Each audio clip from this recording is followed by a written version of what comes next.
ভালো কথা। ইমামের দাড়ি কত দূর? আমার এক সময় দাড়ি ছোট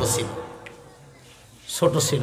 একজন আমাকে বলল, হুজুর আপনি তো ইমাম মানুষ, দাড়ি বড় বানান না কেন? একটু বড় বানাই তো ভালো হয়। আমি বলছিলাম, যেমন বেতন তেমন দাড়ি। সম্মানী দিবা কো আমার বড় দাড়ি চাও, তা তো হয় না।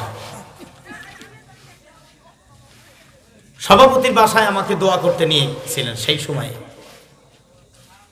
ওনার ছেলে যখন FCPS কমপ্লিট করলেন, ডাক্তার, এখন আমেরিকায় আছে। আমি দোয়া করলাম, আল্লাহ বেতনটা যেন আমার মতোই হয়। মোনাজাত দোয়া শেষে সভাপতি হুজুর একটা কাম করলেন আপনি। কেন, কি কাম করছি? আপনার মতো বেতন হইলে আমার ছেলে চলবে কি করে? আমি যেমনে চলি। আপনাদের টাকায় বরকত আছে, আর তাহলে একটু চেঞ্জ করে নেন, বেতনটা আমারে দেন, আর এই বরকতের টাকা আপনি নেন। তাই তো হয়। মসজিদ বানা ঝগড়া করে ওই পাড়ায় আর যাবো না, আর ইমামের বেতন দাও ২৫০০ টাকা।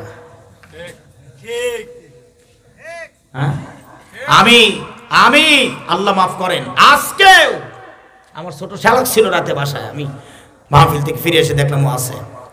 আমার আত্মীয় স্বজন বেশ কয়েকজন আমার বাসাতে আছে। আমি আজকে সকালে মাছ কিনেছি, একটা মাছ কিনেছি যার দাম পড়েছে ৩৮০০ টাকা। আপনার ইমামের বেতন ২৫০০ টাকা, ইমাম খাবে কি?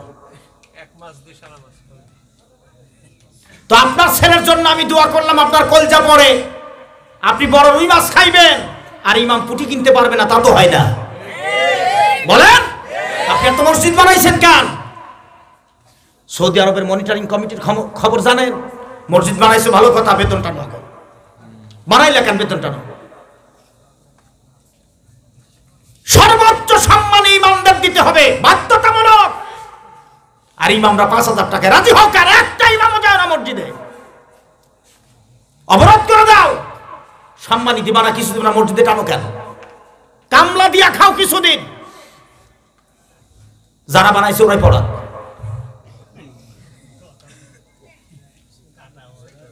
পিয়াজ লাগাই একটা লোক মাঠে ৩ বার খাই মালিকের বাড়িতে, সর্বনিম্ন কত গেছে এবার? হ্যাঁ, তাহলে মধ্যম ধরে ৭০০ টাকা। ২ বার খাইতে দেশে ৭০০ টাকা ধরেন, ৩ সপ্তাহ কত হয়? কত বলেন না কেন? ২১,০০০ টাকা মাসে হইল। আপনি হিসাব বোঝেন না, শূন্য একটা কাটি দিয়ে ২১০০ টাকা দেন ইমামের।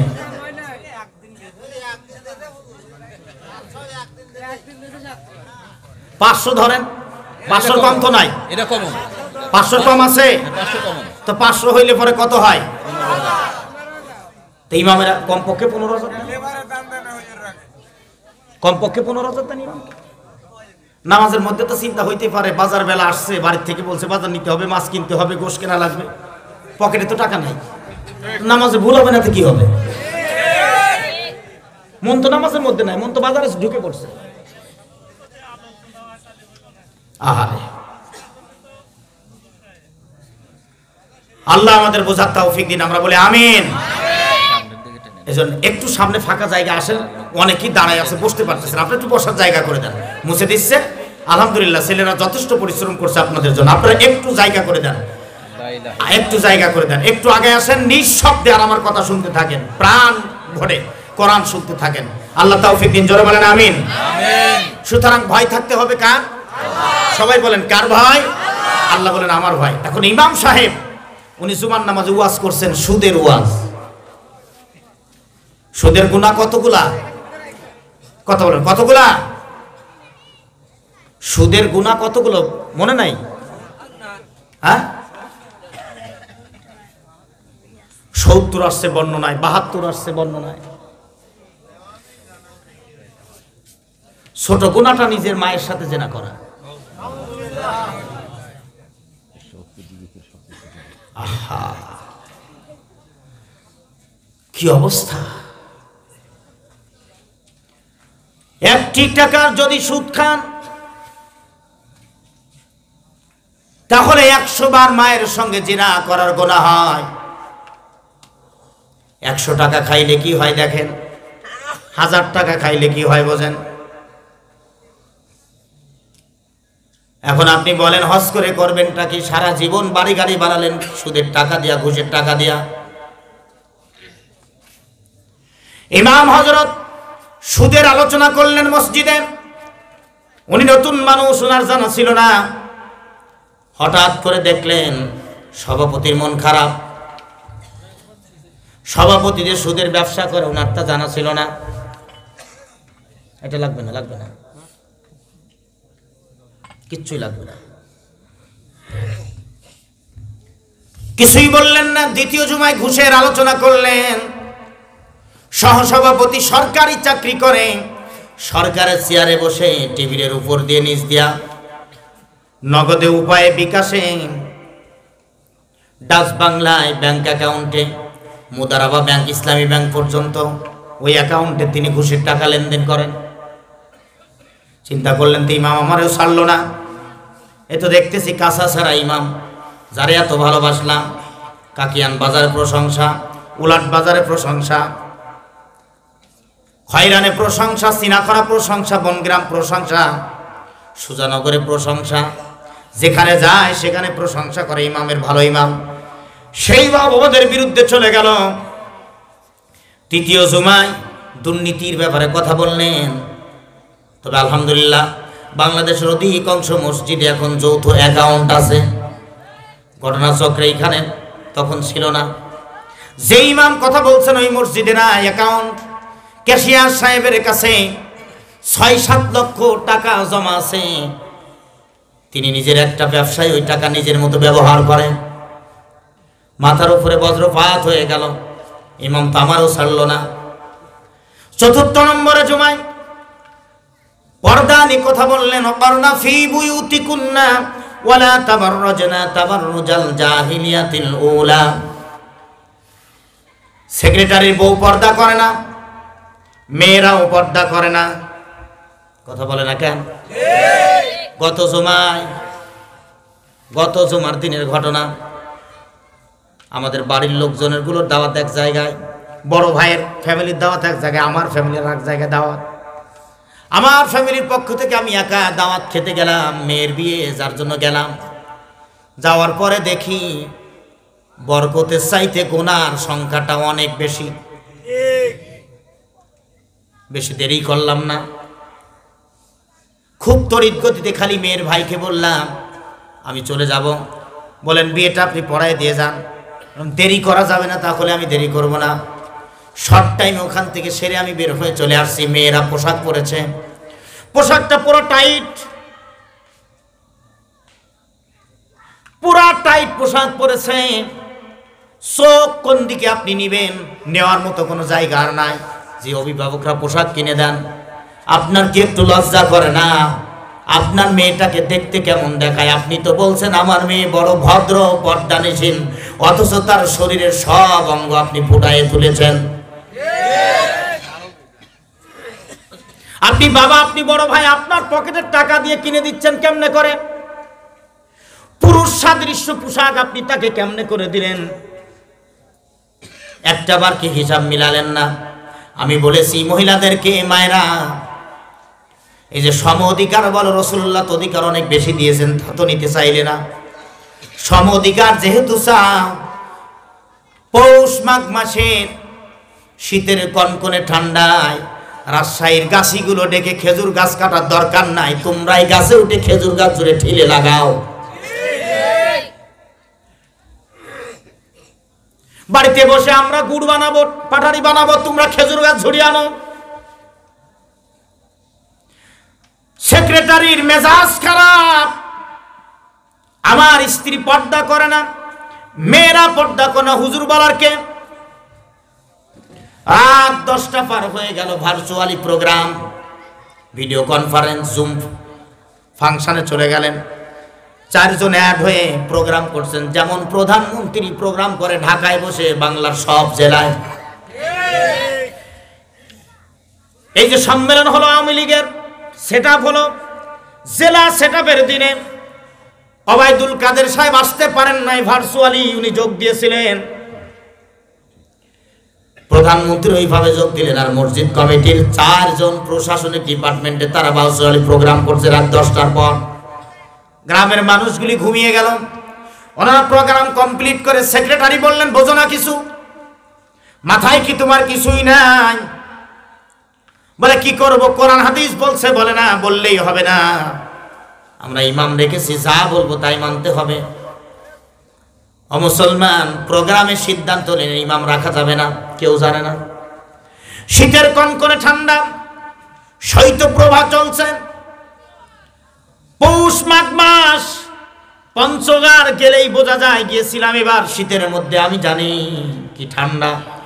অলিউর ভাই আমাকে বললেন, ভাইজান শীতের পোশাক কম আনবেন না, কারণ পাবনা আর পঞ্চগড় এটা আলাদা। পোশাক নিয়ে গেলাম, ব্যাগের মধ্যে এক্সট্রা শাল চাদর পর্যন্ত নিয়ে গেলাম। ঠান্ডা কারে কয় বুঝতে পারলাম এই কনকনে ঠান্ডায়।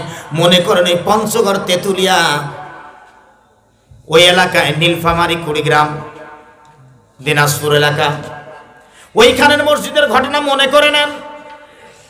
প্রচন্ড কুয়াশায় ঠান্ডার ভিতরে ফজরের আজান মুয়াজ্জিন দিলেন, আসসালাতু খায়রুম মিনান নাওম। 4টা লোক মসজিদে হাজির হয়েছে। মুয়াজ্জিন মাথা ঘুরায় দেখলেন যেই 4টা লোক জুমার নামাজ ঠিক মতো আদায় করে না, আজ তারা ফজরে এসেছে। তার ধারণা হইল খতিব সাহেবের 4 জুমার ওয়াজে কাজ হয়ে গেছে, এটা তার ধারণা। মসজিদ থেকে একটু ফাঁকে গিয়ে ইমাম হযরতকে ফোন দিয়া বলেন, হুজুর আপনার ওয়াজ কাজে লেগে গেছে। হুজুর বোঝে নাই, নতুন মানুষ। হুজুর আপনি আসেন, আমি পুরাতন মুয়াজ্জিন, 1.5-2 যুগ এইখানে মুয়াজ্জিনি করে। আমি তো এলাকার লোকগুলা ভালো করে চিনি, কোনগুলা মসজিদে আসে আর কোনগুলা আসে না।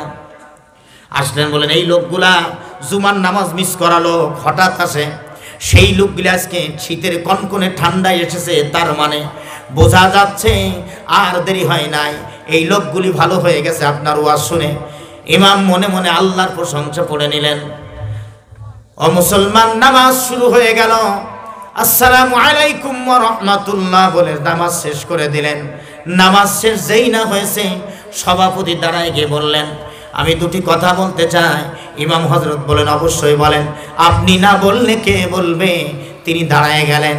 দাঁড়ায় বলছেন, উপস্থিত মুসল্লিরা, সালাম আনতে কথা হলো এই ইমামকে রাখতে পারলাম না। ইমাম রাখতে পারলাম না, ইমাম বিদায়। সমস্ত মানুষগুলি হতবাক হয়ে গেলেন, কিং কর্তব্য বিমূঢ় হয়ে গেলেন। কেউ মুখ খুলতে পারলেন না, কেউ কথা বলছেন না। মুসলমান একটু মিলাও, কেউ কথা বলছে না। কারণ সেই লোকগুলি বক্তব্য দিচ্ছেন, এরা প্রভাবশালী লোক, সমাজে প্রতাপশালী লোক, সম্পদশালী লোক। নামাজ না হলে কি হয়? কেউ মুখ খুললেন না। ইমামের দিলটা ফেটে যাচ্ছে, কারণ মাস প্রায় শেষের দিকে, সম্মানী এখনো পায় নাই। বাচ্চাগুলি বাড়িতে তাকিয়ে আছে, শীত প্রচন্ড। বাবা বাড়িতে আসার সময় শীতের পোশাক আনবে। আপনি বোঝেন নাই ওই ইমাম? যত ইমাম আছো সব ইমামদেরকে লক্ষ্য করে বলছি, আমি দীর্ঘদিন পাঞ্জেগানা ইমামতি করেছি। আমি ভয় পেয়ে জীবনেও কথা বলি না, আজও বলি না। এই জালসার মঞ্চ থেকে জীবনে কয়েকটা বার আমি অ্যারেস্ট হয়েছি। ছাত্র জীবনে কয়েকবার হইলাম, কারণ আমি এটা জানি আমার জীবন হায়াত আল্লাহ যতদিন দিয়েছে ততদিন আমাকে দুনিয়ার থেকে বিদায় করার ক্ষমতা কারোর নাই। ইমাম সাহেবের চোখ ভরা পানি। সভাপতি দেখলেন আমি যদি বলি 4 জুমার দোষ, তাহলে তো আসামি হয়ে যাব আমরা 4 জন। কৌশল করলে বললেন, ব্যাগ এন্ড ব্যাগেজ, আপনি এখন ভাগেন। মনটা ছোট করে তারপরে মুস্কি হাসি দিয়া মুসল্লিদেরকে একটা সালাম দিয়া খালি হাতে বাড়িতে গিয়েছেন। বাচ্চাদের জন্য একটু আঙ্গুর বেদনা কিনতে পারে না। আল্লাহ, কোনটাই কিনতে পারে নাই। হঠাৎ করে বাড়ি ঢোকা দেখে স্ত্রী চিন্তা করলেন আমার স্বামী আমাকে খবর না দিয়ে আসলো। স্বামী গো মন খারাপ, চোখ ভরা পানি নিয়া বাচ্চাটাকে বুকের সঙ্গে তুলে ধরেছেন। হাতের দিকে তাকায়, আর এক বাচ্চার চেন টান দেয়, কিছুই পায় না, পোশাক পায় না, খাদ্য পায় না। বাচ্চাগুলি বাবার ভালোবাসার তখন নিতে চায় না। আজকে আলেমদের কি এত খাটো করে সমাজের মানুষ দেখছে, কেন হিসাব মিলাও নাই? ও মুসলমান, আলেমে ঈমানের হও। যেমন ইমামে আজম আবু হানিফা রহিমাহুল্লাহকে সেই যুগের সরকার চিফ জাস্টিস বানানোর জন্য তাকে আবেদন করেছিল।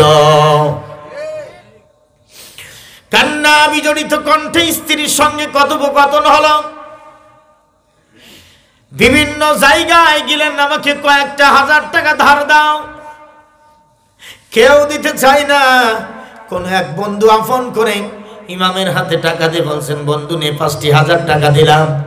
ওই ইমাম হযরত ভয়ের কোনো কারণ নাই, চিন্তার কোনো কারণ নাই, তুমি টাকাটা নিয়ে যাও। তুমি যেদিন আবার কর্ম পেয়ে যাও, ওই দিন আবার তুমি এই টাকাটা আমারে ফিরাইয়ে দিও। সপ্তাহ নাই যাইতে 2-3টা মসজিদ থেকে ফোন আসতে চায়, হুজুর আপনি আসেন, আপনি আসেন, আমার কাছে আসেন। ওরা 5 দিত, আমরা 10 দিব, ওরা 10 দিলে আমরা 20 দিব। একটু হক বলেন, একটু হক বলেন। মগবাজার, ঢাকা। আমাকে গত সপ্তাহে টেলিফোন করছে, হুজুর একটা জুমা আমাদের সময় দেন, মাসে মাত্র একবার আসেন, একটা বার আসবেন এক জুমার জন্য, আপনার আসা যাওয়া খরচ সহ ওইটা বাদ দিয়া এক্সট্রা আপনার পকেটে 10,000 টাকা ঢুকাইয়ে দিব। জুমার নামাজ শেষ, 10,000 টাকা নিয়ে এরপরে আপনি যাবেন, তার আগে আপনার যেতে হবে না। আসা যাওয়ার খরচ তো আর দিবই, আর যদি বলেন প্রাইভেট নিয়ে আসবেন সে খরচটা পর্যন্ত এক্সট্রা দিব। ও মুসলমান, হক বললে আল্লাহ সম্মান বাড়ায়া দেয়, ভয়ের কোনো কারণ নাই, চিন্তার কোনো কারণ নাই। আর যেই মসজিদ কমিটি ইমামদেরকে আলেমদেরকে অপমান করে করে তাড়ায়া দেয়, ওই মসজিদ মহল্লার একদিন মুসল্লিরা ক্ষিপ্ত হয়ে দাঁড়ায় বলবেন, মুনাফিক কমিটি বের হয়ে যাও, ইমামরা আর বের হবে না। আজকে রাষ্ট্রের ইমাম নিয়োগ হয়েছে এই পৃথিবীতে, ইমাম মানে হলো নেতা। ও মুসলমান, একটু মিলাও। মসজিদের নেতা কমিটিরা নিয়ন্ত্রণ করছেন, রাষ্ট্রটক নিয়ন্ত্রণ করে রাষ্ট্রীয় কমিটি। মুসলমানের দলেরা তারাও এই পৃথিবীতে চায় না আলেমরা টিকে থাক, তারাও চাচ্ছে আলেমদের বিদায় করে দেওয়া হোক। এত আসতে বললে হবে না, জোরে বলেন, কথা ঠিক কিনা? এই কাজটা আজকে নতুন নয়। মুসলমানের দলেরা পিছনের দিকে যায়, ইতিহাসটা জানতে হলে পরে আরো পিছনে যাওয়া লাগবে। আমি পিছনে ব্যাক করব না, বাদ দিব? জোরে বলেন, বলবো কি বলবো না? একটু জোরে বলেন না কেন? আল্লাহ